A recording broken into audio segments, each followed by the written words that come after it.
Que la grâce et la paix du Seigneur soient déposées sur vous, sur vos cœurs, et que sa lumière brille sur vos vies dans le nom de Jésus-Christ.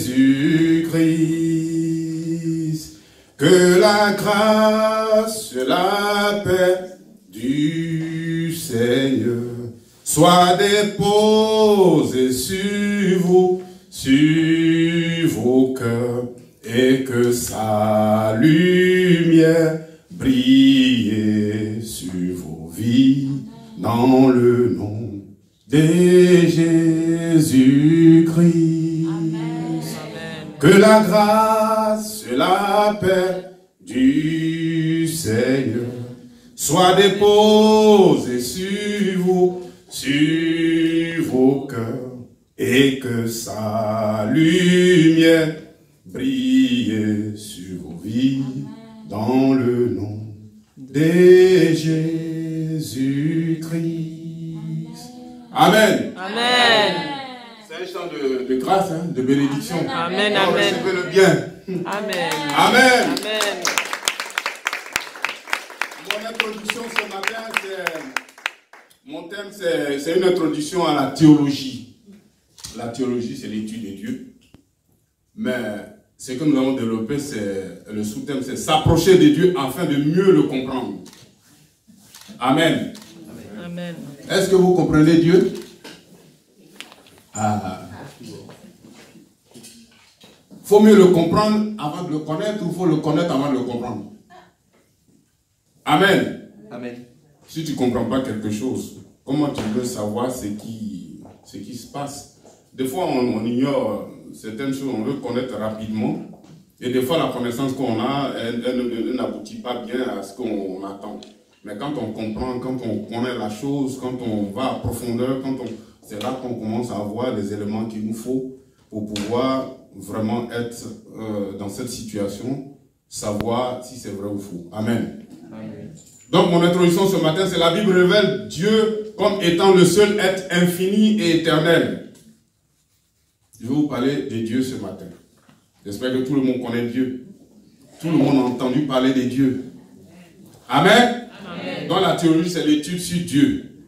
Elle n'étudie que Dieu seul. Je dis la Bible révèle Dieu comme étant le seul être infini et éternel. Il n'a ni commencement ni fin. Il est le créateur, celui qui maintient toutes choses.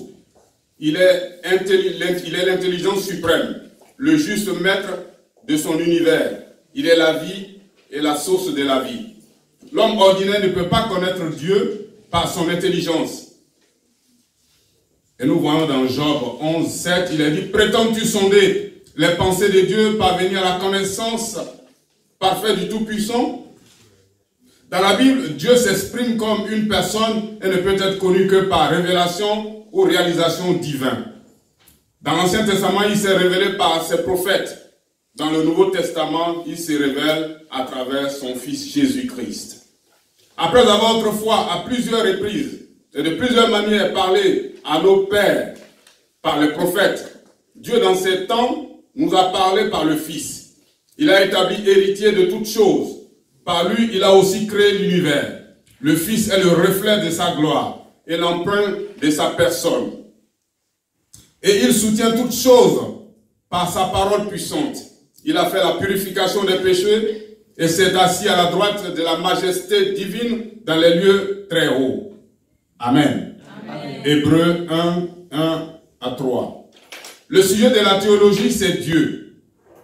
Son étendue inclut non seulement l'étude de Dieu, mais encore la création, l'homme, sa chute, la rédemption, la destinée finale, avec beaucoup d'autres implications importantes.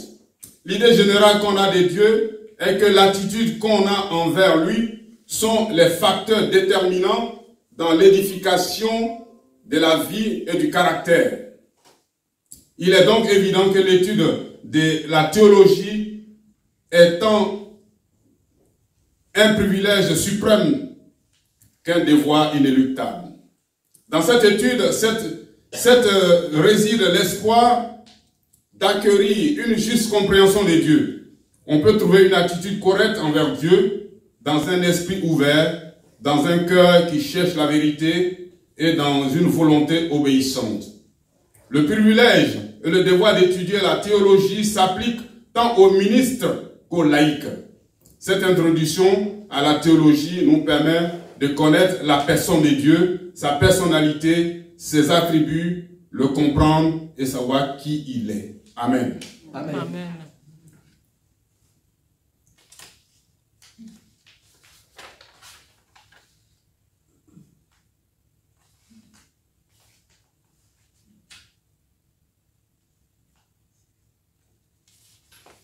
Le premier point, nous allons étudier l'existence de Dieu.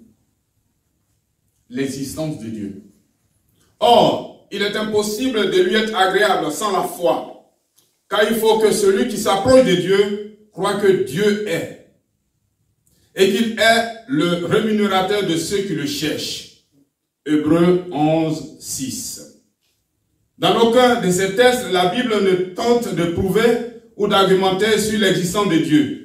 L'existence de Dieu est un fait qui n'est jamais mis en question dans les Écritures. Au commencement, Dieu créa le ciel et la terre. Amen. Amen. Amen. Nous voyons cela dans Genèse 1:1. La Bible commence par annoncer le fait sublime de l'existence de Dieu.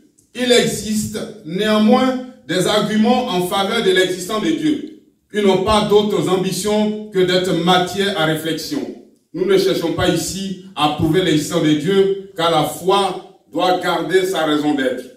La foi peut cependant s'alimenter de certaines observations. Voici donc succinctement des réflexions les plus répandues. La croyance universelle. La croyance en Dieu vient du cœur de l'homme. Elle est innée et vient d'une intuition universelle. Ceux qui se disent athées étouffent cette intuition par de multiples raisonnements. Pourtant, c'est une évidence que l'on peut formuler ainsi.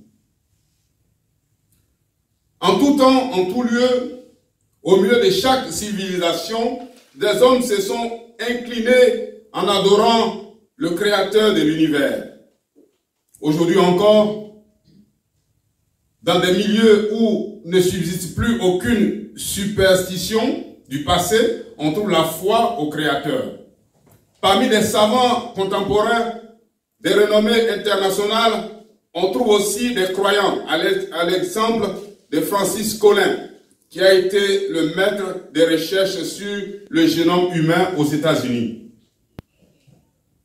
La foi en Dieu est un phénomène universel qui traverse tous les niveaux de la société humaine. B. Le premier point, la croyance, c'était A. Le deuxième, c'est B. L'argument de cause à effet. Chaque chose qui commence doit son existence à une cause. Nous avons une montre qui doit y avoir un fabricant de montres. Même si nous n'avons jamais vu cette personne, et même si nous n'avons jamais vu la fabrication de la montre, nous avons une maison, il doit y avoir un constructeur de bâtiments. Même si nous n'avons jamais vu ceux qui ont pris part à la construction de la maison. Amen. Est-ce que des fois on sait qui est le maçon qui a fait la maison où on dort? Jamais de la vie. Amen. Sauf que si toi-même tu as un terrain où tu veux bâtir ta maison, tu choisis l'architecte, tout ce qu'il faut. Sinon les maisons qu'on habite, les maisons on ne sait même pas, il y en a de 1930, il y en a de 1900, est-ce qu'en ce monde existait? Non, on ne sait même pas qui les a construits. Personne ne conteste cela. Cet argument doit aussi fonctionner pour notre univers. Il se formule ainsi. Il existe une création dont le fonctionnement obéit à des lois très complexes. Il doit donc y avoir un créateur exceptionnellement intelligent. Cette création n'aurait pas pu venir à l'existence sans un créateur. Pas plus qu'un alphabet ne peut produire un livre sensé sans un auteur.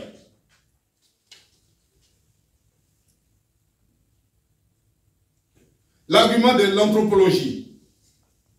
Cet argument se pose ainsi. La nature morale, intellectuelle et émotionnelle de l'homme, ainsi que son côté spirituel qui le distingue des animaux, parle en faveur de l'existence d'une puissance spirituelle supérieure. Il existe un énorme fossé culturel et social entre les hommes les plus primitifs et les plus évolués des animaux. Certains ethnologues comme Claude Lévi-Strauss l'ont magnifiquement démontré au cours de leurs diverses recherches. Cependant, beaucoup d'entre eux n'ont pas forcément pris position en faveur de l'existence de Dieu. Ils se sont contentés de mettre en évidence des observations qui sont les plus d'un très grand nombre d'études conduites dans les endroits les plus reculés du globe.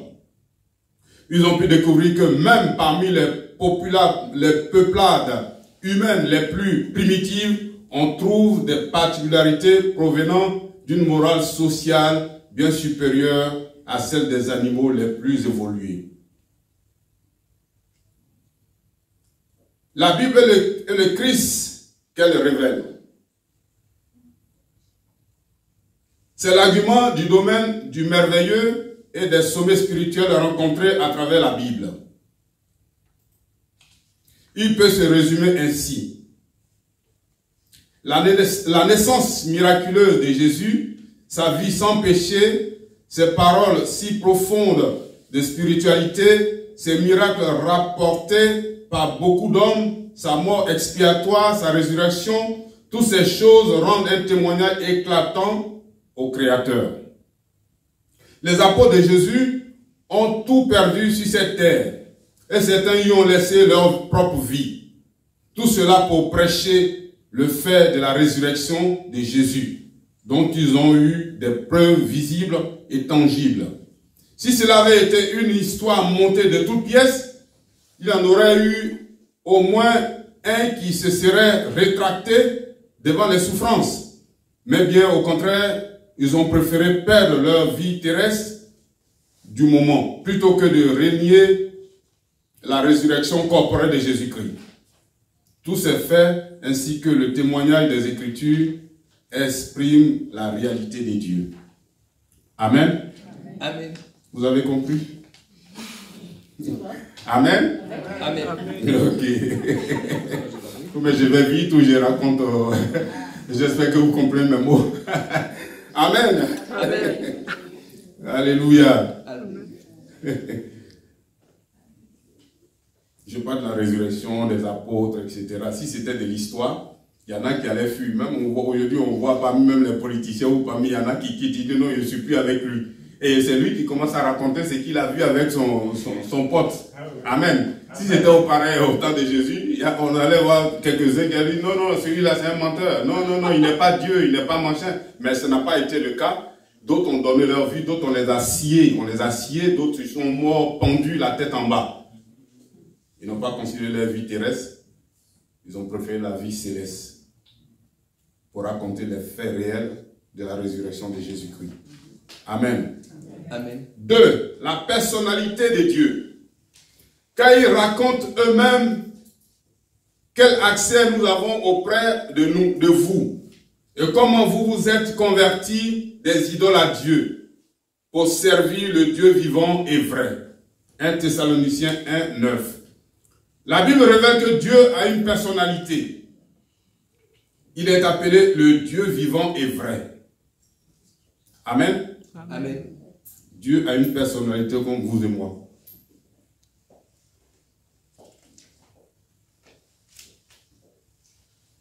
Le Dieu vivant est vrai. Il est conscient de tout et possède une volonté. Il est un être vivant à part entière. Sa personnalité est montrée dans ce qu'il fait. Amen. Amen. Nous aussi, notre personnalité est montrée dans ce qu'on fait, hein, n'est-ce pas? Tous les jours. C'est là qu'on voit qui nous sommes. C'est pourquoi on dit des fois, chacun sa personnalité. D'autres croient qu'on est tous pareils parce qu'on est tous vivants, donc chacun est tout le monde. Non. C'est pourquoi tout le monde suit tout le monde et tout le monde tombe dans un gros trou aussi. Amen. Il faut savoir que tu as ta personnalité. Tu ne dois pas suivre qui que ce soit parce qu'il faut le suivre. Amen. Amen. Tu dois réfléchir toi de toi-même, Amen. par toi-même. Donc notre Dieu a une personnalité. C'est pourquoi il nous a créés comme lui. 1. Dieu aime. Car Dieu a tellement aimé le monde qu'il a donné son Fils unique, afin quiconque croit en lui ne périsse point, mais qu'il ait la vie éternelle. Amen. Amen. Jean 3, 16. 2. Dieu déteste certaines choses. Il y a 6 choses que Dieu est, que l'Éternel est. Vous allez les lire après. Proverbe 6, 16. 3. Dieu prend soin, vous déchargeant sur lui de tous vos soucis, parce qu'il a soin de vous. 1 Pierre 5, 7. 4. Dieu peut être affligé, et il en fut affligé dans son cœur. Vous allez lire la suite. Genèse 6, 6. Amen. Nous, on aime, non? On déteste aussi certaines choses, n'est-ce pas? On prend soin aussi, non? Amen. On peut être affligé. Vous voyez la personnalité, le caractère que Dieu il a en lui, il nous l'a transmis. C'est pourquoi il nous a créé à son image. Amen. Il faut être une personne pour aimer, détester certaines choses, prendre soin des personnes et être affligé. Nous voyons donc que ces caractéristiques de Dieu sont les mêmes que celles d'une personne humaine. Ceci n'est pas étonnant. N'est-il pas écrit que Dieu créa l'homme à son image? 3. La nature de Dieu. Celui qui n'aime point n'a point connu Dieu, car Dieu est amour. 1 Jean 4, 8.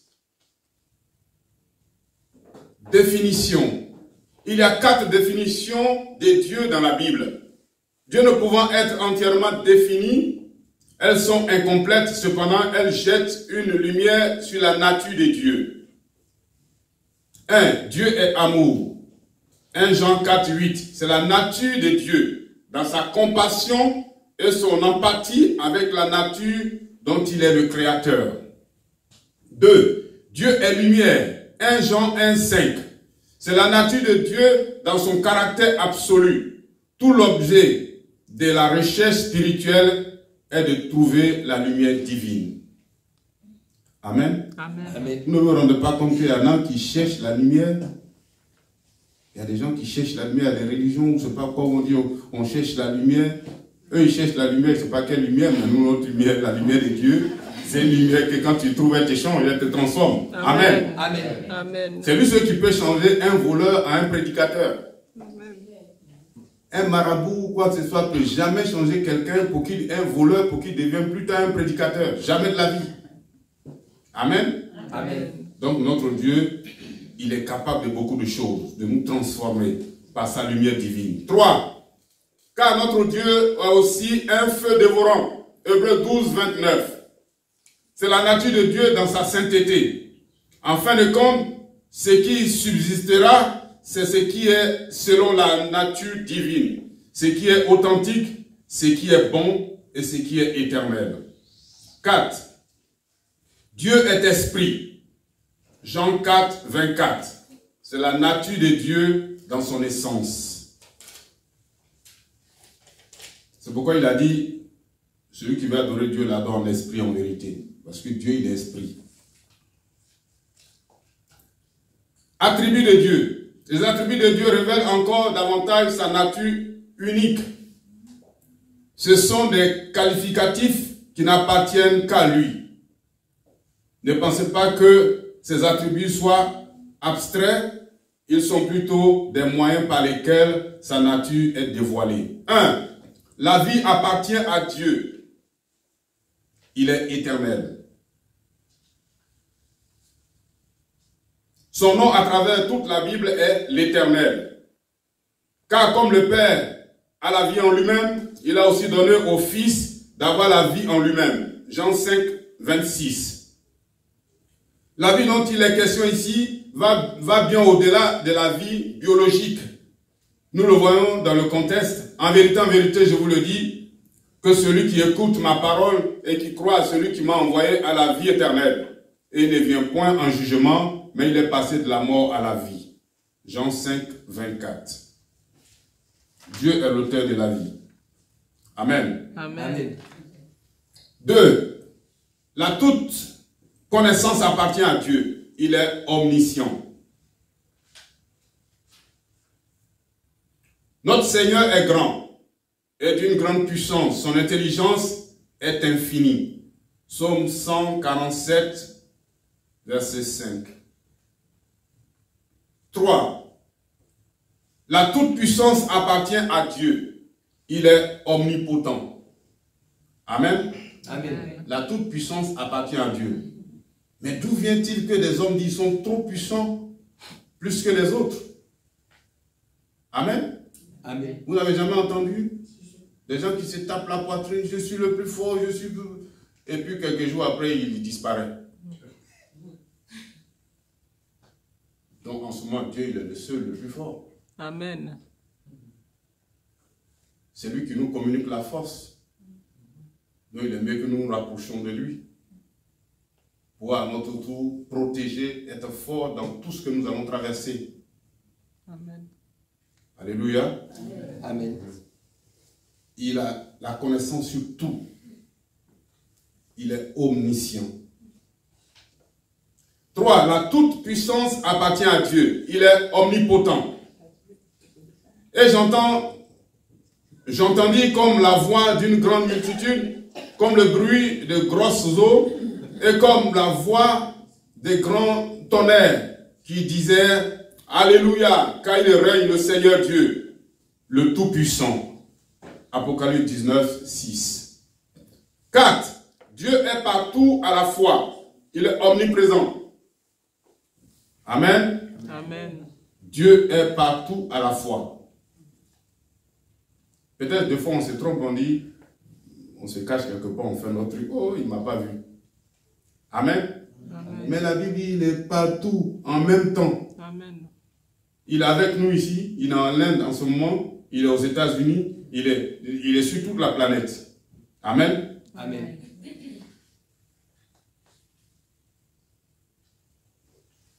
Et tout ça pour nous protéger, bien sûr. Parce que l'ennemi rôde comme un lion cherchant qui il faut dévorer. Et Dieu protège toujours ses enfants. Amen. Mais partout où nous sommes, partout où nous serons, ce que nous devons dire, c'est que Dieu veille sur nous. Il ne permettra jamais que quelque chose nous arrive. Amen. Amen. C'est la Bible qui le dit. Et nous devons avoir confiance à la parole du Seigneur. Tu peux te trouver dans une situation, ne te dis pas que Dieu t'a abandonné. Il est là avec toi. Et il te délivrera. Et tu glorifieras son nom. Et tu rendras témoignage qu'il n'y a pas un autre Dieu comparable à lui. Amen. Amen. Amen. Amen. 4. Dieu est partout à la fois, comme je l'ai dit. Il est omniprésent. Où irai-je loin de ton esprit? Et où fuirai-je loin de ta face? Si je monte aux cieux, tu y es. Si je me couche au sépulcre, t'y voilà. Si je prends les ailes de l'aube du jour et que j'ai habité au bout de la mer, là même ta main me conduira et ta droite me saisira. Si je dis, au moins les ténèbres me couvriront, la nuit devient lumière autour de toi, autour de moi. Amen. Amen. Même dans les ténèbres sont comme la lumière devant Dieu. Alors on ne peut pas se cacher devant lui. Nulle part. Psaume 139, versets 7 à 11. Dieu est présent partout, mais il ne veut pas que l'homme adore les objets en prétendant adorer Dieu. Rappelons-nous les paroles de Jésus. Dieu est esprit, et il faut que ceux qui l'adorent, l'adorent en esprit et en vérité. Amen. Amen. Amen. Jean 4, 24. 4. La Trinité de Dieu. Par Trinité de Dieu, nous comprenons son existence tripersonnelle en tant que Père, Fils et Saint-Esprit. Un seul Dieu en trois personnes distinctes. 1. Le Père est évidemment reconnu comme Dieu. Élu selon la présence de Dieu, préscience de Dieu, le Père, pour être sanctifié par l'Esprit, pour obéir à Jésus-Christ. 1 Pierre 1, 2. Il est la plénitude de la divinité invisible. Personne n'a jamais vu Dieu. Jean 1, 18. 2. Le Fils est aussi reconnu comme Dieu. Mais il a dit au Fils, ton trône, ô Dieu, est éternel. Le sceptre de ton règne est un sceptre d'équité. Hébreux 1, 8. Traduction Louis II. Il est la plénitude de la divinité manifestée en chair. Et la parole a été faite chair. Et elle a habité parmi nous, pleine de grâce et de vérité. Et nous l'avons contemplé sa gloire. Une gloire comme celle du Fils unique venu du Père. Jean 1, 14. Ainsi Jésus est entièrement homme et entièrement Dieu. Il n'est pas moitié homme et moitié Dieu. Le Saint-Esprit est également reconnu comme Dieu. Mais Pierre lui dit, Ananias, pourquoi Satan s'est-il emparé de ton cœur? Tu as menti au Saint-Esprit et détourné une part du prix de la terre.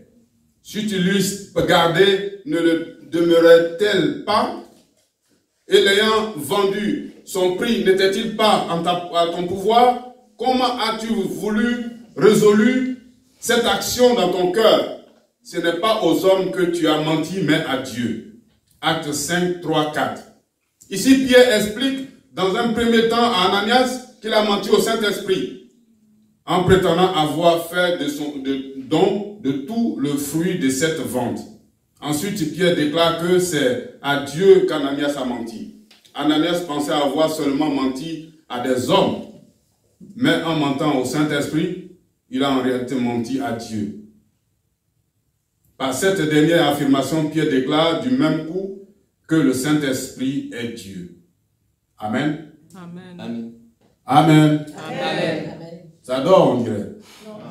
Bien, c'est qu'on est attentif. Que le Seigneur vous bénisse. Amen. Donc, si nous mentons au pasteur, nous mentons au Saint-Esprit et nous mentons à Dieu. Amen. Amen.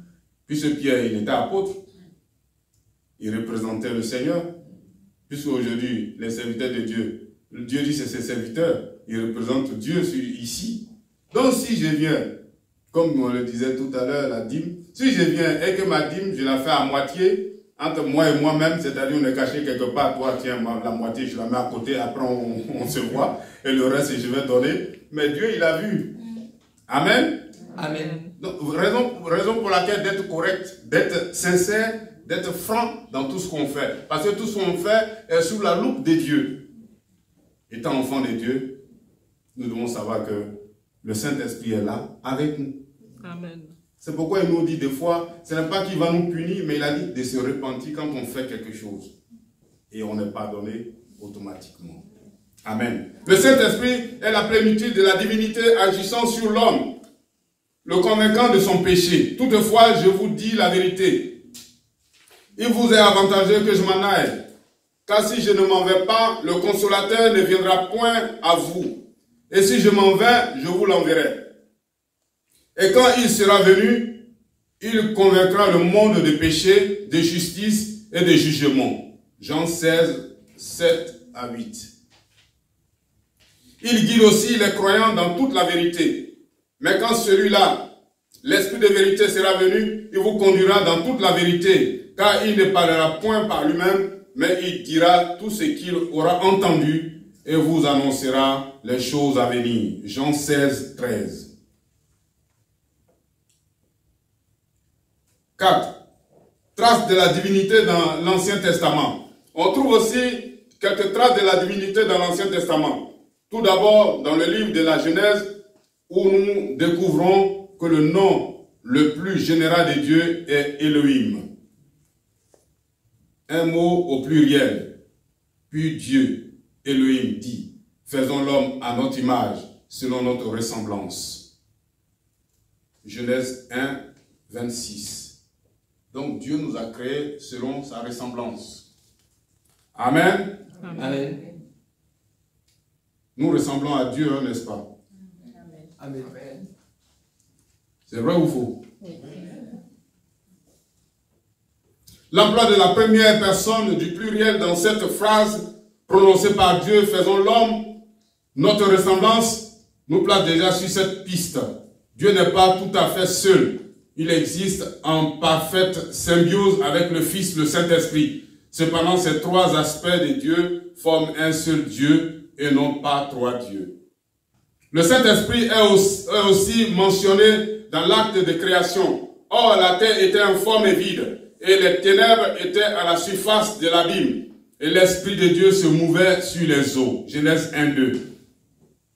Il est fait mention du Fils de Dieu dans le livre des Proverbes, qui est monté aux cieux ou qui est descendu, qui a assemblé le vent dans ses mains, qui a serré les eaux dans sa robe, qui a dressé toutes les bornes de la terre. Quel est son nom et quel est le nom de son Fils?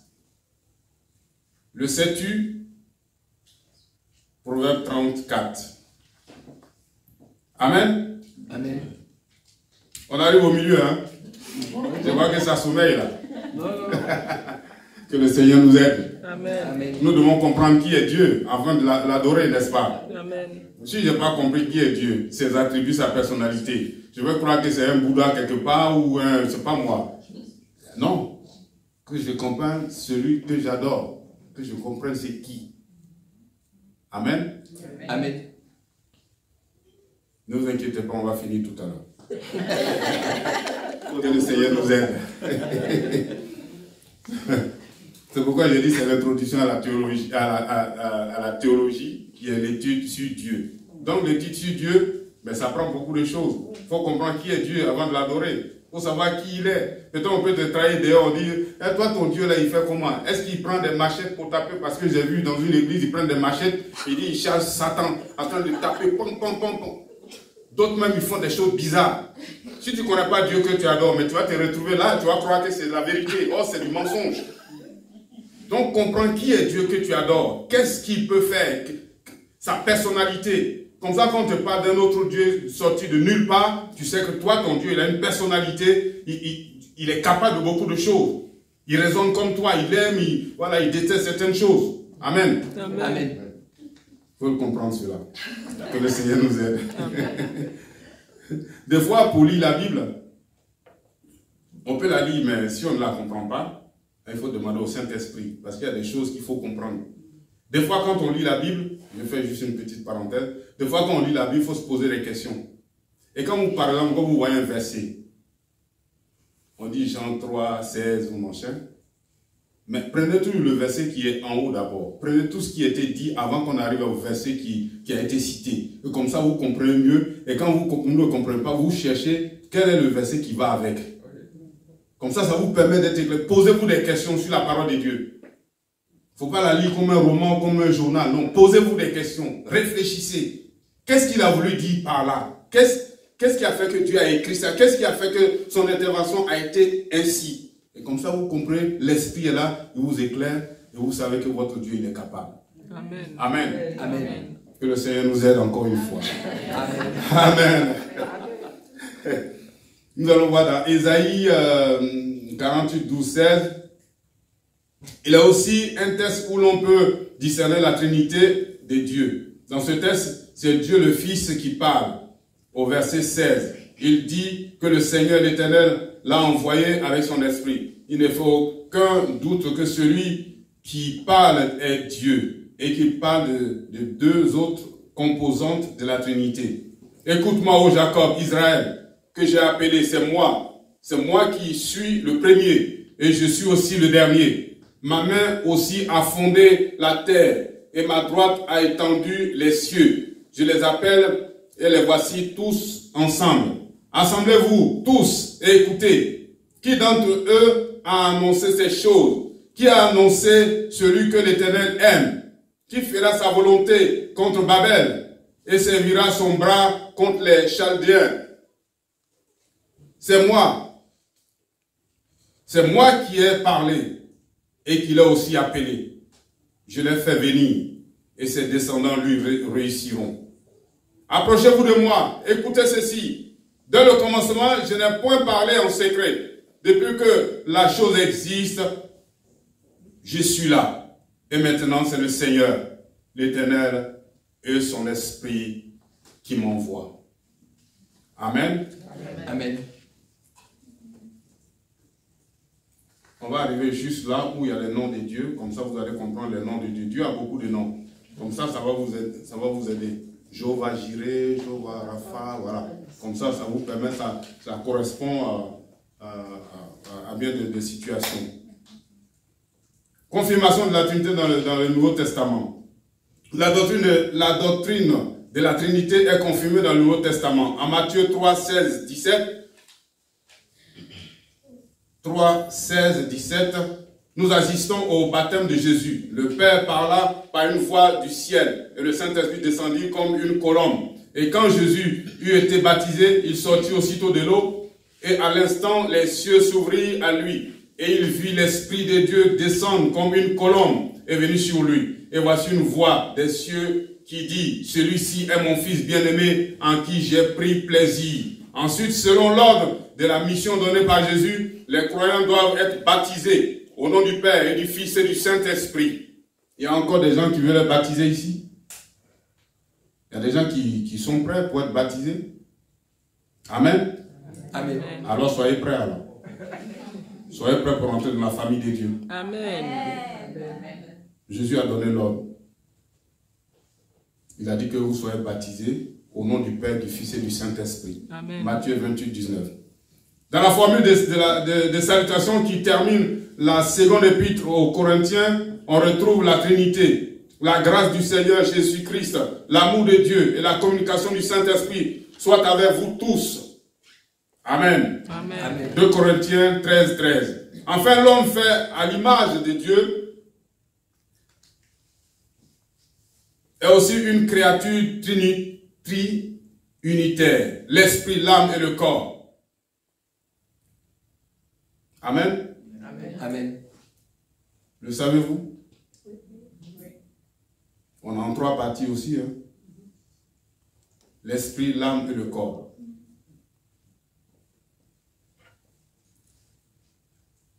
Il y a aussi des enseignements, il y a aussi des prêches sur l'âme, l'esprit et le corps. Dieu parle dans notre esprit. C'est par notre esprit que Dieu parle. Et c'est l'esprit, vous voyez bien ici, il a dit, l'esprit, l'âme et le corps. Et des fois, l'âme vient prendre la place de l'esprit pour nous conduire dans toutes sortes de bazar. Nous orienter là où il ne faut pas. Pourtant, l'esprit, c'est sa première place.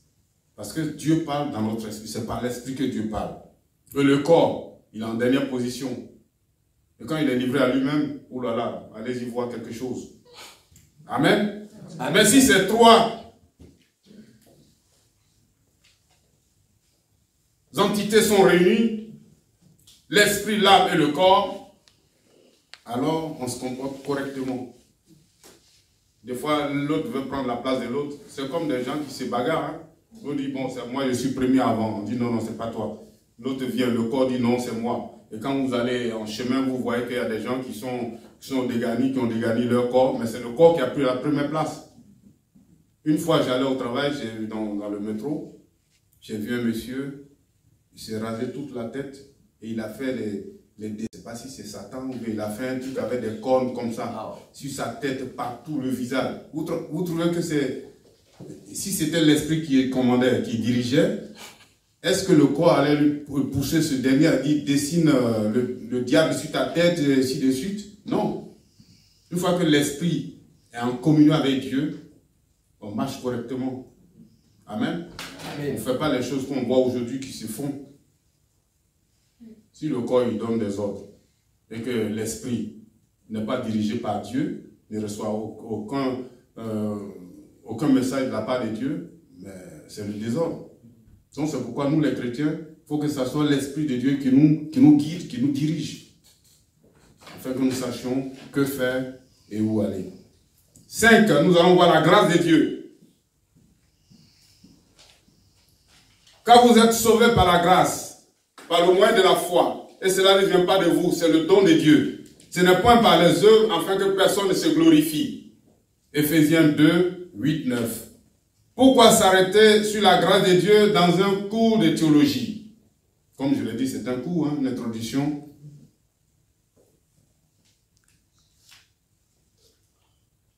Ceci semble paradoxal, mais un enseignement, même en introduction de théologie, peut vite devenir purement intellectuel. Méditons un peu sur ce point. La grâce et la miséricorde, c'est l'amour de Dieu en action.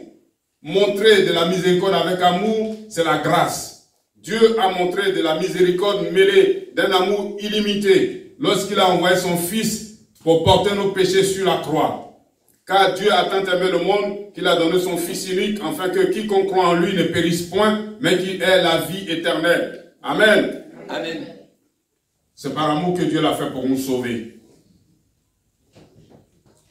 Jean 3, 16. La grâce, c'est l'amour de Dieu, non mérité par les pécheurs. N'oublions jamais que si nous sommes sauvés, nous le sommes par la grâce de Dieu. Amen. Amen. Amen. Amen. Ce n'est pas par ta faute, hein, par ta force, non, rien du tout. Amen. Amen. C'est juste par la grâce de Dieu que nous sommes là, que nous sommes sauvés. Amen. Et la grâce de Dieu sauve pour toujours. Car je suis assuré que si ni la mort, ni la vie, ni les anges, ni les principautés, ni les puissances, ni les choses présentes, ni les choses à venir, ni la hauteur, ni la profondeur, ni aucune autre créature ne pourra nous séparer de l'amour de Dieu manifesté en Jésus-Christ, notre Seigneur. Amen. Amen. Romains 8, 38, 39. Rien ne peut nous séparer de l'amour de Dieu. Amen. De la grâce de Dieu est inconditionnelle. Or, si c'est par grâce, ce n'est plus par les œuvres. Autrement, la grâce ne serait plus une grâce. Au contraire, si c'est par les œuvres, ce n'est plus par la grâce. Autrement, les œuvres ne seraient plus des œuvres. Romains 11, 6. Le salut n'est pas selon nos mérites, ou si l'on ne chute pas, ou bien si l'on a fait de son mieux. C'est pas la grâce. Amen. Amen. Ce n'est pas que non, si je ne chute pas, si je... Non, non, non. C'est purement par la grâce de Dieu que toi et moi nous sommes sauvés. Amen. La grâce de Dieu est suffisante. Mais il m'a dit, ma grâce te suffit, car par ma force s'accomplit dans la faiblesse. Amen. Alléluia. Alléluia. La grâce de Dieu nous suffit. Amen. Amen. Quand tu te tiens dans une position, dans un problème, dans une situation, tu dis, Seigneur, ta grâce me suffit. Elle couvre tout. Amen. Amen. Mais des fois, c'est dur quand on est perturbé de se souvenir de cela. Et l'ennemi aussi, c'est là, il profite. Il est malin, puisque il est malin. C'est là qu'il profite pour nous déstabiliser. Mais sachons que la grâce de Dieu nous suffit ce matin. Amen. Amen. Amen. 2 Corinthiens 12, 9. Pour vraiment comprendre ce texte, il faut avoir appris à dépendre de Dieu seul pour tous les aspects de notre vie. Finances, santé, travail, etc. Amen. Amen. Tout. Tous les aspects de notre vie doivent dépendre de Dieu seul. La grâce de Dieu est sans discrimination. L'esprit de l'épouse dit, viens. Que celui qui l'entend dise aussi, viens. Que celui qui a soif vienne. Et que celui qui voudra de l'eau vive en reçoive gratuitement. Apocalypse 22, 17. L'invitation est toujours valable. Venons à lui et invitons d'autres. L'épouse, l'Église, se joint au Saint-Esprit pour faire courir l'invitation. Amen. Amen. Donc, continuez à inviter les gens, on continue d'inviter. Amen. Amen. C'est le Saint-Esprit qui fait courir l'invitation. Toi, tu invites, c'est le Saint-Esprit qui fait le reste. Amen. Amen. Donc, ce n'est pas par notre propre force, mais faisons juste ce que le Seigneur nous demande, c'est lui qui s'occupe du reste. La grâce de Dieu justifie. Et qui sont justifiés gratuitement par sa grâce, par la rédemption qui est en Jésus-Christ. Romains 3, 24. Ce passage est une absolue merveille de concision. On y trouve une liste impressionnante d'enseignements en peu de mots. La justification, l'assurance que c'est gratuit. C'est parce que Dieu accorde sa grâce que c'est gratuit. Amen. Amen. Pour cela, nous avons dû être rachetés. Et celui qui nous a rachetés est Jésus, qui est le Christ. La grâce de Dieu fait de chaque croyant un héritier, afin que, justifiés par sa grâce, nous fussions héritiers de la vie éternelle selon notre espérance. Tite 3, 7. Quel privilège pour des enfants adoptifs d'avoir part à l'héritage de la vie éternelle avec Jésus-Christ. Quel privilège des enfants adoptifs comme nous. Dieu nous a adoptés. Amen. Amen. Et il nous a adoptés. Il nous a permis d'être héritiers avec son Fils unique. Quelle grandeur, quel amour, quelle puissance de la part de Dieu. Combien de fois il nous aime pour en arriver là. Des hommes qui étaient perdus, qui étaient dans les péchés, qui étaient dans le gouffre. Il a envoyé son Fils unique pour les racheter, pour les sauver, pour les libérer, pour faire d'eux des enfants de Dieu. Et à ceux-là, il a donné l'adoption pour devenir héritier, co-héritier avec Christ. Nous ne le méritons pas, mes bien-aimés. Mais Dieu nous a fait grâce. Amen. C'est une faveur imméritée. Amen. Alors rendons-lui gloire tous les jours, à chaque instant, Amen. que la vie que nous avons, il nous l'a donnée gratuitement. Amen. Et nous devons nous réjouir. On se plaint beaucoup, mais nous devons nous réjouir. Paul a dit, réjouissez-vous toujours dans le Seigneur. C'est parce que la joie apporte quelque chose de bon. Si on se met à penser, les pensées détruisent. Si on se met à réfléchir, mais la réflexion, elle deviendra autre chose. Si on se met à murmurer dans son coin ou à pleurnicher. Pourtant, la Bible dit, nos frères et sœurs subissent les mêmes choses dans le monde. Amen. Amen. Ici, on a la possibilité de nous asseoir dans ces lieux. De nous asseoir ici avec une caméra, avec des chants, avec des danses. Mais dans d'autres lieux, les chrétiens se cachent dans les trous pour pouvoir lire seulement leur Bible. Ils sont persécutés dans tout le monde entier. Dieu nous a fait grâce de le connaître dans ces lieux. Alors réjouissons-nous. Disons-lui merci. Amen. Ce que nous avons, d'autres n'ont même pas le minimum. Le chrétien doit être reconnaissant envers son Dieu.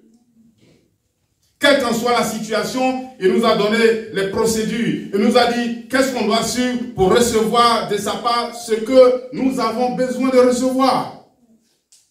Mais si nous nous mettons à pleurer, on ne dit pas on ne pleure pas, non, on peut pleurer, mais il ne faut pas exagérer. Amen. Pas pleurer jusqu'à tes larmes vont couler à cause de quoi? Tu oublies le sacrifice? Tu oublies ce qu'il a fait? La Bible dit que Jésus-Christ est monté à la droite de Dieu le Père. Il intercède encore aujourd'hui, nuit et jour pour nous. Amen. Et la Bible dit qu'il est notre avocat auprès du Père. Amen. Si on t'accuse, ou même si tu as fait quelque chose de mal, tu as un avocat auprès du Père. Adresse-toi à lui. Il a dit, répands-toi et abandonne. Et je te pardonne. C'est la Bible qui le dit. Et la Bible est la parole de Dieu. Nous devons fonctionner ainsi. Afin que Dieu puisse nous bénir davantage. Sinon, des fois, la bénédiction n'est pas loin. Elle est même proche.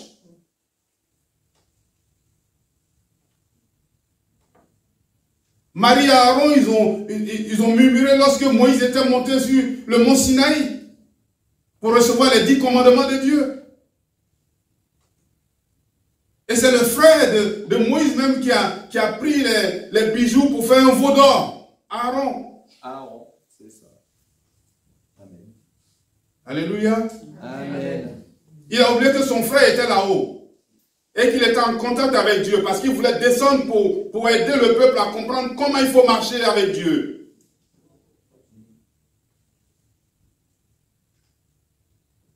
Alors des fois, ne cogitons pas trop. Le cerveau, quand on le fait travailler des fois bizarrement, c'est pas bon. Parce que soit tu pètes les plombs, soit tu te retrouves quelque part, on va te mettre perfusion partout. À cause de quoi? À cause de quoi? Amen. Amen. Même si tu as moins 0, moins 0, 0, on s'en fout. Amen. Amen. Dieu prend soin de toi. Est-ce que tu as manqué de quelque chose une fois? Tu vas dire, oh ouais, ouais, ça, j'en manque toujours. Amen. Donc tu oublies que Dieu il est capable de le faire. Est-ce que tu ne connais pas Dieu alors? On est impatient. Pourtant, quand on voit d'autres personnes, ils adorent leur Dieu là, leur Dieu qu'ils ne connaissent même pas, ils ne voient pas. Mais tu le vois, ils sont dans tous leurs états, mais quand tu parles mal de celui-là, tu es mort. Mais pour nous, il nous a fait grâce. Donc on peut le critiquer, on peut dire ce qu'on veut, on ne reconnaît pas la grâce, on ne voit rien de ce qu'il fait chaque jour. La vie qu'il nous donne, c'est par sa grâce. Amen. Elle est importante. Sans la vie, il n'y a rien. Alors si on a la vie, on dit Seigneur, merci. Je sais que tu vas pourvoir à mes besoins. Amen. Alléluia. Amen. Alors qu'il nous aide ce matin. Amen. À quoi ça va que sa grâce nous suffit? Amen. Amen. La grâce de Dieu enseigne aux croyants comment vivre. La grâce de Dieu pour le salut de tous les hommes a été manifestée. Et elle nous enseigne à renoncer à l'impiété et aux convoitises mondaines et à vivre en ce présent siècle dans la tempérance, dans la justice et dans la piété. Tite 2, 11, 12. Or, la grâce est pleine d'enseignements. C'est en se rapprochant chaque jour de Dieu, la piété, que nous allons renoncer aux choses vaines de ce monde, l'impiété. Nous recherchons un bon équilibre, la tempérance, et nous nous appliquerons à faire ce qui plaît à Dieu, la justice. La grâce de Dieu, l'appel de la grâce, pardon.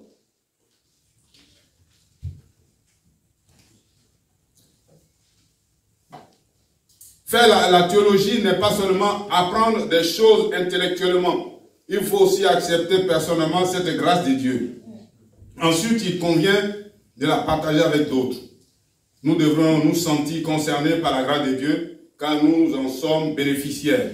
Que serions-nous sans la grâce de Dieu? Réalisons son amour manifesté par l'envoi de son Fils. À la croix du calvaire, nos péchés ont été portés par le Rédempteur, afin que nous ne soyons pas perdus loin de Dieu. Sur cette croix, notre nature pécheresse a été déclarée morte par Dieu, afin que nous vivions dans la résurrection du Fils de Dieu. Il nous rachète par le sacrifice expiatoire pour nous offrir une nouvelle vie bien supérieure à l'ancienne. Si donc nous apprécions la grâce de Dieu envers nous, donnons-nous volontairement à lui. Il nous conduit dans les principes de vie qui engendrent les bénédictions divines. Dieu n'a pas donné des lois et des conseils pour le plaisir de légiférer. Il l'a fait parce qu'il nous aime et qu'il veut nous bénir. Nous pouvons nous réjouir chaque jour en sa présence. Amen. Amen. Amen. Voilà, on arrive au milieu, hein. C'est pas encore fini. Amen. Amen. J'espère qu'on n'est pas fatigué. Non, on y va. Ah ben on y va. Alléluia. Amen. La confiance en Dieu. Énoncer simplement la capacité de faire confiance en Dieu. Avec tout ce qu'implique le mot confiance, c'est aussi essentiel à la croissance spirituelle que la respiration l'est à la vie humaine. Le dictionnaire définit la confiance comme étant un appui certain sur l'intégrité d'un autre et un ferme espoir. Peut-être que la définition la plus compatible avec une compréhension biblique de la confiance est permettre à quelqu'un d'agir pour soi, sans crainte ni hésitation. Un homme montre sa confiance en Dieu en l'acceptant de manière intime et personnelle. Amen. Amen. Dieu est un Dieu personnel. et intime. Il veut que ça soit entre toi et lui seulement. Il n'y a pas besoin de moi au milieu. Qu'est-ce que je peux faire? Rien du tout. Amen. Il veut que ça soit entre toi et lui. Vous réglez votre compte là-bas. Amen. Amen. Tu sais ce que tu vas lui dire, tu sais la réponse que tu vas recevoir. La confiance est particulièrement indispensable au développement du chrétien parce qu'elle donne naissance à la loyauté. Celle-ci pouvant être définie comme étant l'état ou la qualité d'être fidèle envers celui auquel on doit allégeance. La loyauté implique un rapport personnel qui demeure stable même quand on est tenté d'y renoncer ou de l'ignorer. La loyauté est primordiale pour la croissance spirituelle parce qu'elle donne naissance à la fidélité. Vous voyez, la loyauté donne naissance à la fidélité. Celle-ci peut être définie comme étant l'observance attentive des devoirs ou l'acquittement d'obligations. La confiance, la loyauté et la fidélité forment les éléments essentiels qui permettent aux croyants d'atteindre le maximum d'efficacité sur le plan spirituel. Énoncer plus simplement, ou peut résumer cette pensée en ces mots. Sans confiance, il n'y a pas de croissance. Amen. Amen. Un manque de croissance, en effet, indique une faiblesse spirituelle. La Bible dit, ceux qui se confient à l'Éternel sont comme la montagne de Sion. Elle ne chancelle point, elle est affermie pour toujours. Des montagnes entourent Jérusalem, ainsi l'Éternel entoure son peuple, dès maintenant et à jamais. Amen. Amen. Amen. Donc l'Éternel nous entoure ce matin. Amen. Amen. Amen. Psaume 125, versets 1 à 2. La confiance solide comme un roc, la confiance qui se tient aussi haut et ferme qu'une montagne grandit seulement en proportion de notre connaissance intime de la nature de Dieu. Le psalmiste dit, ceux qui connaissent ton nom se confient en toi. Amen. Amen. Il faut connaître le nom de Dieu afin de se confier en lui. Si tu ne sais pas qui il est, comment veux-tu te confier en Dieu? Amen. Amen. Psaume 9, 11. Donc je vous invite ce matin à avoir confiance en Dieu. Amen. Et de vous confier en lui. C'est lui seul qui donne la réponse. Ainsi, pour augmenter ma confiance, je dois connaître de plus en plus profondément la nature de Dieu. Et pour connaître la nature de Dieu, je dois connaître ses noms. Il y a plusieurs noms dans l'Ancien Testament dans lesquels le terme hébreu Yahvé, qui signifie celui qui est, ou l'Éternel, est relié à un terme descriptif qui révèle un aspect particulier de notre Créateur. On pourrait les appeler les noms de l'Éternel. Pour nous aider à mieux comprendre la nature de Dieu et augmenter ainsi notre confiance en lui, nous examinerons quelques-uns de ces noms. Amen. Amen. On arrive au bout, hein? Oh là, il y en a encore. Amen. Amen. Donc vous allez connaître quelques noms et puis on va arrêter. Voilà, on va pas... Je crois que c'est suffisant là, parce que sinon, si je ne fais pas attention, vous allez dormir. Non. Amen. Amen. 7. Les noms de Dieu. Donc, il vous faut ces noms, comme ça vous allez vous baser dessus pour pouvoir prier, tout ça. Alors que les Amalécites attaquaient Israël, Moïse, le conducteur suscité par Dieu, prépara la stratégie que le Seigneur lui avait révélée. La Bible dit, Amalek vint combattre Israël à Rephidim. Alors, Moïse dit à Josué, choisis-nous des hommes, sors et combat Amalek. Demain, je me tiendrai sur le sommet de la colline, la veille de Dieu dans ma main. Exode 17, 9, 8, 9. La stratégie que Dieu avait donnée à Moïse n'était pas très complexe. Moïse devait simplement élever la verge de Dieu, symbole de la puissance surnaturelle de Dieu, au-dessus du camp de bataille, tandis que Josué conduisait les troupes au combat.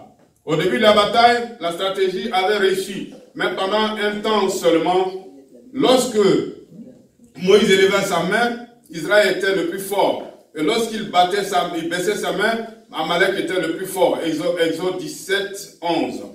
Une leçon dynamique par la puissance de l'intercession est donné lorsque Aaron et Hur interviennent et élèvent les bras fatigués de Moïse au-delà du champ de bataille. Et quand finalement la victoire totale est acquise, Moïse honore Dieu en nommant l'endroit Yahvé Nissi.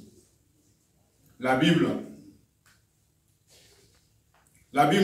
traduit ce verset, ce mot en Moïse bâtit un autel et le nomma l'Éternel mon étendard. Yahvé Nissi signifie l'Éternel mon étendard. Exode 17, 15. On trouve ici une signification importante. Quand les soldats, au cours d'une bataille, mettent en évidence le drapeau de leur nation, cela signifie que toute la puissance ou toutes les ressources de cette nation se tiennent derrière leurs efforts. Ils avaient dans la bataille, au nom de toute leur nation, qui pourrait, si nécessaire, envoyer d'autres troupes jusqu'à la victoire finale. Quand nous élevons le nom de Yahvé Nissi devant nos ennemis, cela signifie que toute la puissance du roi du ciel nous soutient dans notre bataille. Amen. Amen. Amen. Amen. Je dis, quand nous élevons le nom de Yahvé Nissi devant nos ennemis, cela signifie que toute la puissance du roi du ciel nous soutient dans notre bataille. Amen. Dieu se tient derrière nous. Amen. Amen. Amen. Quand tu combats et que tu dis Dieu est mon étendard, l'Éternel mon étendard, mais il se tient derrière toi. Nous ne sommes plus seuls. Sa puissance est illimitée. Yahvé Jireh. 2. Yahvé Jireh. Il y a encore bien davantage à découvrir dans la puissance des noms de l'Éternel. Abraham nous fournit un exemple particulier. Le patriarche affronta une épreuve difficile qui aurait pu causer une crise. En vérité, nous pourrions l'appeler l'examen d'Abraham à l'école divine de la confiance et de l'obéissance. Isaac était l'enfant du patriarche par qui Dieu avait promis de donner naissance à une nation puissante. Mais le temps de l'épreuve arriva.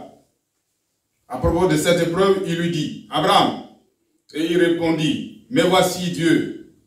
Mais voici, Dieu dit, prends ton fils, ton unique, celui que tu aimes, Isaac, va-t'en au pays de Morija, et là offre-le en holocauste sur l'une des montagnes que je te dirai. Genèse 22, 1 à 2. La confiance d'Abraham était profonde et son obéissance était renforcée par un véritable esprit de loyauté envers l'Éternel. Pas à pas, ce patriarche des religions monothéistes suivit des instructions de Dieu. Les Écritures disent, Abraham et Isaac furent arrivés au lieu que Dieu lui avait dit, Abraham y éleva un autel et rangea le bois. Il y a son fils Isaac et le mit sur l'autel, par-dessus le bois. Genèse 22, 9. La révélation finale de cette épreuve était sur le point de se produire.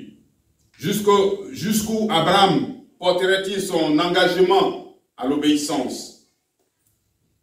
À l'âme, à la main, son fils unique solidement attaché sur l'autel, Abraham tendit la main et amorça le geste du sacrifice. C'est juste à ce moment que l'ange de l'Éternel s'écrie, n'avance pas ta main sur l'enfant et ne lui fais rien, car je sais maintenant que tu crains Dieu et que tu ne m'as pas refusé ton fils unique. Est-ce que si Dieu nous mettait à l'épreuve ainsi, est-ce qu'on peut résister? Amen. Amen. Vous comprenez pourquoi je dis tout depuis là, Seigneur, aide-nous. Parce que si tu te demandes, prends ton fils, fais comme ça, tu vas dire, ah, ça, il n'y a pas moyen. Même si c'est toi qui m'as donné, ça ne marche pas comme ça. Moi, mon enfant, vous voyez là où on peut avoir confiance en Dieu? Son seul fils, à 100 ans qu'il a enfanté, Dieu dit, mets-le là, égorge-le, fais sacrifice. Dieu voulait mettre Abraham à l'épreuve pour voir où est-ce que son amour pour Dieu pouvait arriver. Des fois, nous sommes tentés comme ça. Des fois, nous sommes dans les épreuves. Mais Dieu veut juste seulement nous voir à quel point on peut l'aimer. Qu'est-ce qu'on peut faire pour dire que le Dieu qu'on adore, il peut tout. Abraham savait que même si Dieu permettait qu'il sacrifie son fils, Dieu pouvait donner un autre fils. C'est lui qui l'a donné. Mais Abraham, je suis sûr, c'est pourquoi on a dit après, il est devenu l'ami de Dieu. Il avait tellement confiance. Comment quelqu'un peut faire un enfant à 100 ans et sa femme 99 ans? Alléluia. Si ce n'est pas Dieu seul qui peut le faire. La puissance. Si ce n'est pas Dieu seul. Amen. Amen. Et lorsqu'il voulait faire, Abraham leva les yeux et vit derrière lui un bélier retenu dans un buisson par les cornes. Et Abraham alla prendre le bélier et l'offrit en holocauste à la place de son fils. Genèse 22, 13. La réponse d'Abraham à cette providence divine fut de nommer l'endroit Yahvé Jireh, ce qui signifie simplement l'Éternel pourvoit. Amen. Dieu pourvoira ce matin Amen. à tous vos besoins. Amen. Selon sa richesse et gloire en Jésus-Christ. Amen. Amen. Amen. Quel qu'en soit ton besoin, Dieu pourvoit à ton besoin ce matin. Amen. Il ne t'abandonnera point, il ne te délaissera point. Amen.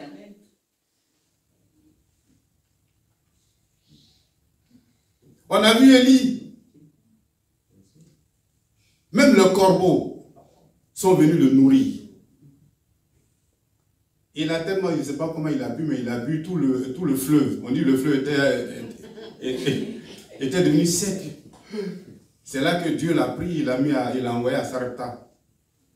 Amen. Amen. Donc qu'est-ce que Dieu ne peut pas faire? Dieu peut tout faire. Sache ce matin qu'il pourvoit à tes besoins. S'il a nourri Élie par les corbeaux, il passera par tous les moyens pour venir à ton aide. Amen. Attends-toi à lui seulement. Amen. Et sache qu'il est l'Éternel qui pourvoit. Amen. 3. Il y avait Shalom. On a un peu d'histoire biblique aussi fréquemment que celle des troupes de Gédéon. 300 soldats mal équipés attaquent une armée importante de soldats madianites. Ce qui est intéressant à noter, c'est que nous devrions, dans cette histoire, un nouveau nom de l'Éternel auquel on ne fait pas souvent attention en racontant le récit. L'histoire commence quand un ange de l'Éternel recherche Gédéon, le futur général.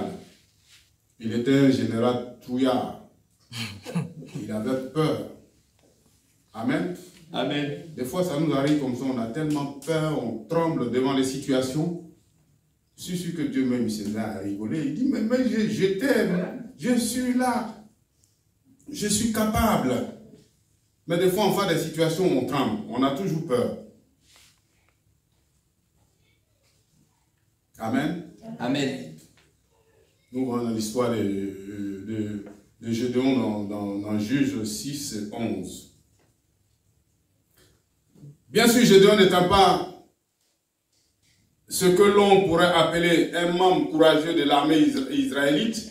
En effet, au début, quand l'ange apparaît, il est en train de se cacher. Le guerrier déjà effrayé, dut sûrement être étonné en entendant l'ange s'exclamer avec force, « L'Éternel est avec toi, vaillant héros. » Juge 6, 12.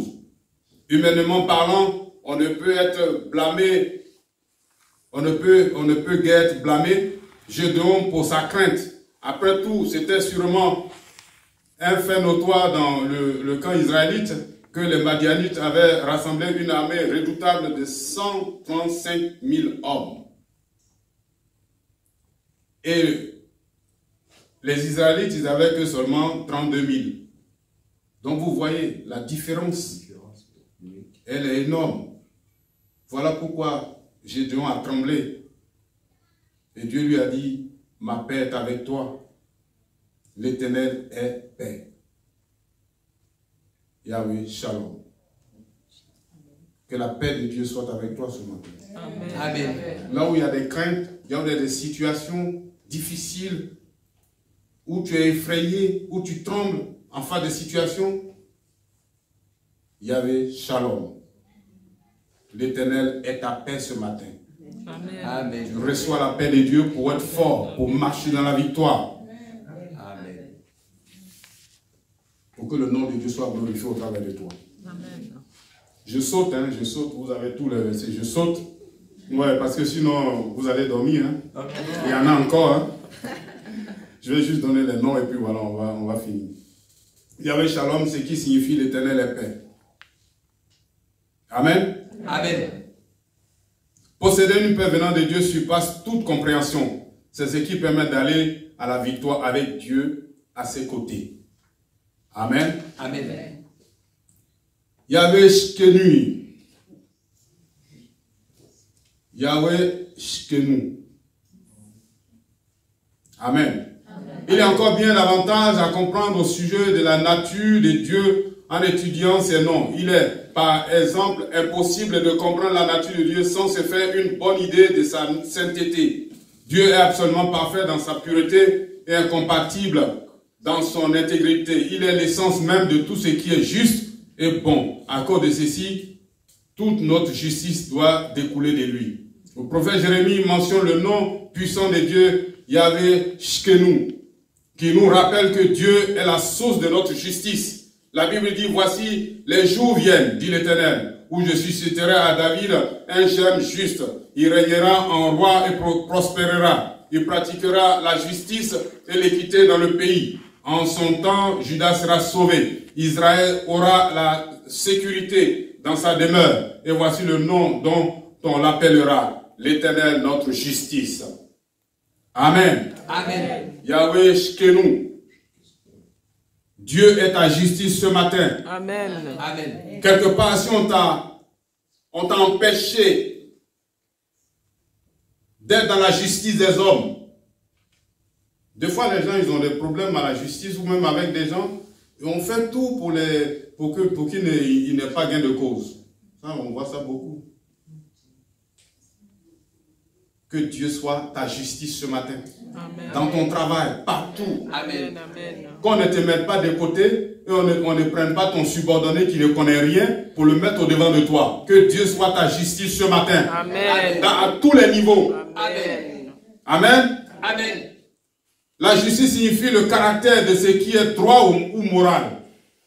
C'est ce qui est bon, honnête, juste et équitable. Ainsi, la justice signifie l'état ou la qualité d'être droit, moral, juste et équitable. Il est clair que le Seigneur seul est notre sainteté et notre justice. La Bible dit de Christ, car en lui habite corporellement toute la plénitude de la divinité. Vous avez tout pleinement en lui, qui est le chef de toute domination et de toute autorité. Colossiens 2, 9, 10.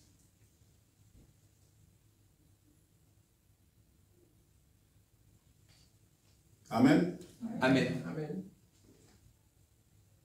L'Éternel est notre justice. Yahweh Ra. Le nom le plus familier de notre Seigneur dans les Écritures se trouve dans le texte très connu et aimé du psaume 23. Nous y lisons, l'Éternel est mon berger, je ne manquerai de rien. Il me fait reposer dans des verts pâturages, il me dirige près des eaux paisibles, il restaure mon âme, et ainsi de suite. Amen. Amen. Il y en a qui le connaissent par cœur. Ouais. C'est un très beau psaume. Amen. Amen. Psaume 23, 1, 2. C'est dans ce passage que le slamiste nous rappelle que notre Seigneur est Yahweh Ra, notre berger et notre guide.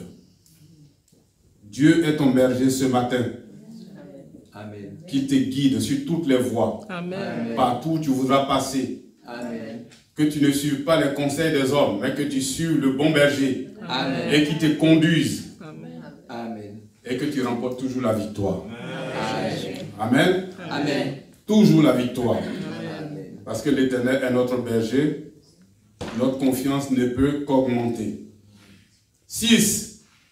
Yahweh Rapha. On découvre aussi la sainteté, la guérison et le rétablissement évoqués par un autre nom de Dieu. Cette histoire biblique débute ainsi. Moïse fit partie Israël de la mer Rouge. Il prit la direction du désert de Shur Et après 3 journées de marche dans le désert, ils ne trouvaient point d'eau. Exode 15, 22. Peu de jours auparavant, Israël avait été le témoin d'un miracle des plus extraordinaires de son long périple. Sous leurs yeux, les vastes eaux de la mer Rouge s'étaient ouvertes et la multitude du peuple d'Israël avait traversé à pied sec. Un peu plus tard, le peuple de Dieu se trouvait en train de mourir de soif au milieu d'un désert sans eau. On ne peut qu'imaginer la joie qui se répandait à travers le camp quand quelqu'un, tout à coup, aperçut au loin une petite étendue d'eau. Mais leur joie se dissipa rapidement. Il arrivait à Mara, mais il ne put pas boire l'eau de Mara parce qu'elle était amère. C'est pourquoi ce lieu fut appelé Mara. Exode 15, 29. Si tu écoutes attentivement la voix, Dieu se sert alors de cette situation pour nous révéler une puissance promesse de sainteté. Il dit, si tu écoutes attentivement la voix de l'Éternel ton Dieu, si tu fais ce qui est droit à ses yeux, si tu prêtes l'oreille à ses commandements, et si tu obéis, tu observes toutes ses lois, je ne te frapperai d'aucune des maladies dont j'ai frappé l'Égypte. Car je suis l'Éternel qui te guérit. Exode 15, 22. Ici, Dieu se révèle comme Yahvé Rapha, l'Éternel qui te guérit. Amen. Amen. Ce matin, Dieu te guérit. Amen. De toutes sortes de maladies. Amen. Invisibles et visibles. Amen. Des fois, on ne s'attend pas, il y en a qui viennent subitement. Alors, toutes ces maladies que l'ennemi, ce n'est pas Dieu qui rend malade, hein, c'est l'ennemi. Toutes les maladies que l'ennemi a mises sur ton chemin et qui vont apparaître plus tard ou je ne sais pas dans quel temps, alors ce matin, Dieu les enlève et il te guérit au nom de Jésus. Amen. Amen. Amen. Amen. Reçois la guérison de sa part ce matin. Amen. Amen. Amen. Ah, j'avance. Je suis le dernier. Je suis le dernier, non, ne vous inquiétez pas, on a fini. C'est pourquoi je saute. 7. Il y avait Shama. Encore un autre nom de l'Éternel qui contribue à augmenter notre confiance. Est révélé par Ézéchiel dans sa description de la Jérusalem restaurée. 25 ans avant cette prophétie, Ézéchiel avait déjà averti le peuple de Dieu que Jérusalem et son temple seraient détruits. À présent, le prophète donne des nouvelles encourageantes d'une cité et d'un temple restauré. Le récit est plutôt détaillé et rend la lecture biblique quelque peu ardue. Mais au milieu des détails, j'ai eu le nom de Dieu qui sera donné à la ville sainte.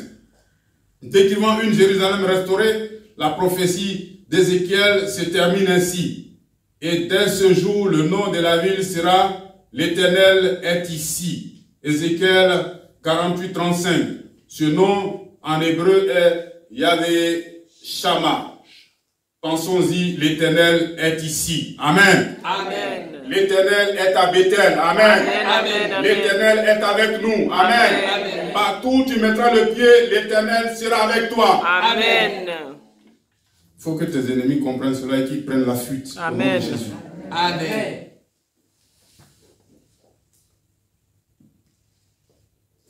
Considérons aussi la promesse de Dieu lorsqu'il parlait de bataille à venir. Lorsque tu iras à la guerre contre tes ennemis et que tu verras des chevaux, et des chars et un peuple plus nombreux que toi, tu ne les craindras point, car l'Éternel ton Dieu qui t'a fait monter du pays d'Égypte est avec toi. Deutéronome 20, 1.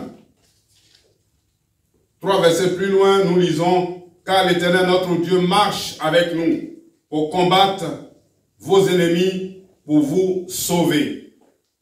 Deutéronome 24. La promesse souvent citée d'Ésaïe est remarquable. Je marcherai devant toi, j'aplanirai les sentiers monstrueux, je romprai les portes d'airain et je briserai les verrous de fer.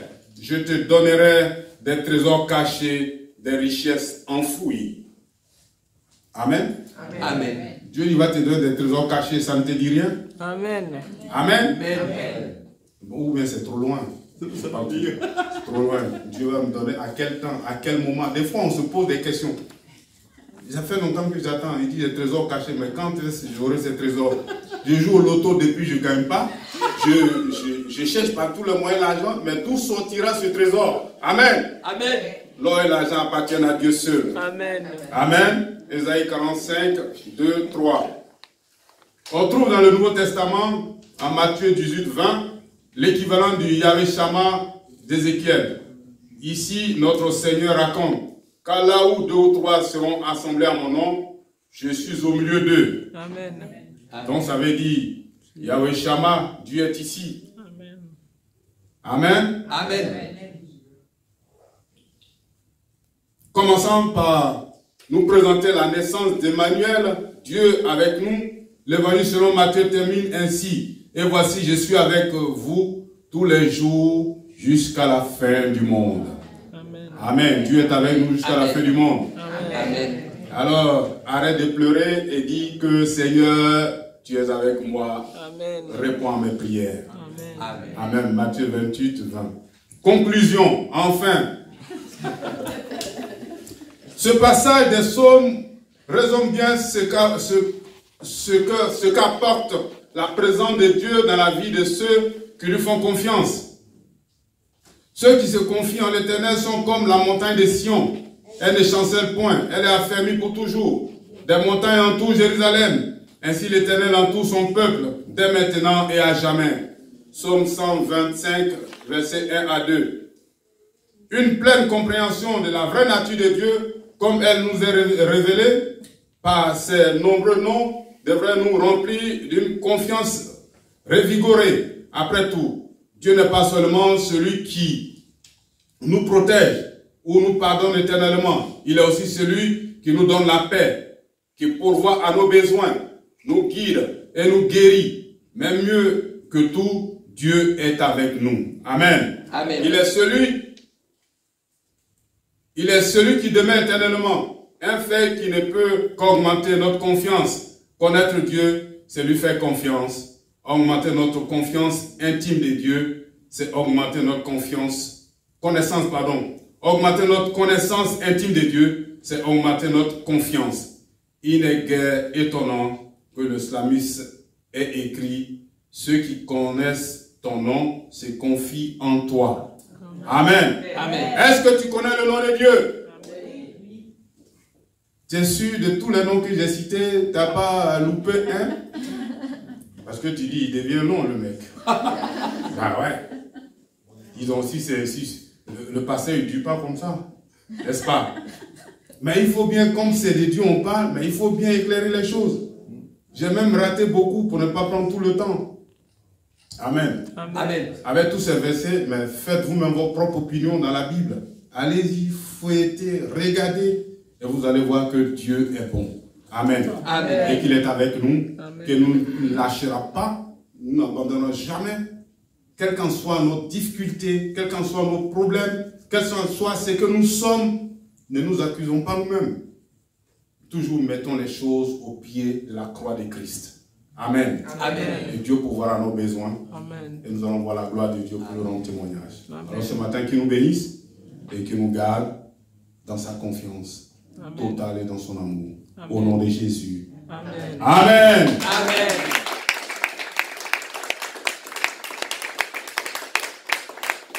Amen. Amen. Je suis sûr que beaucoup vont dire, ah, évangéliste, maintenant il faut diminuer tes pages. Parce que tu as tellement beaucoup parlé, on n'a pas compris d'autres choses. Mais ce n'est pas grave. Le Saint-Esprit est là. Amen. Amen. On a fini, hein?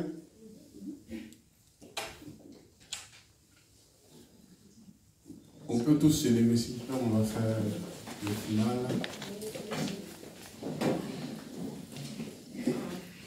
Éternel mon Dieu. Éternel mon Dieu. Éternel mon Dieu. Éternel mon Dieu. Tu as pris l'initiative de restaurer notre relation Tu as pris l'initiative de restaurer notre relation par Jésus-Christ, par Jésus-Christ, qui est mort sur la croix pour moi. qui est mort sur la croix pour moi. Je veux être reconnaissant pour ce cadeau Je veux être reconnaissant pour ce cadeau et le valoriser en m'approchant chaque jour de toi. et le valoriser en m'approchant chaque jour de toi. Que chacune de tes natures se manifeste en moi Que chacune de tes natures se manifeste en moi et dans chaque domaine de ma vie. et dans chaque domaine de ma vie. Que chacune de tes natures se manifeste en moi Que chacune de tes natures se manifeste en moi et dans chaque domaine de ma vie. et dans chaque domaine de ma vie. Au nom de Jésus. Au nom de Jésus. Amen. Amen. Que le Seigneur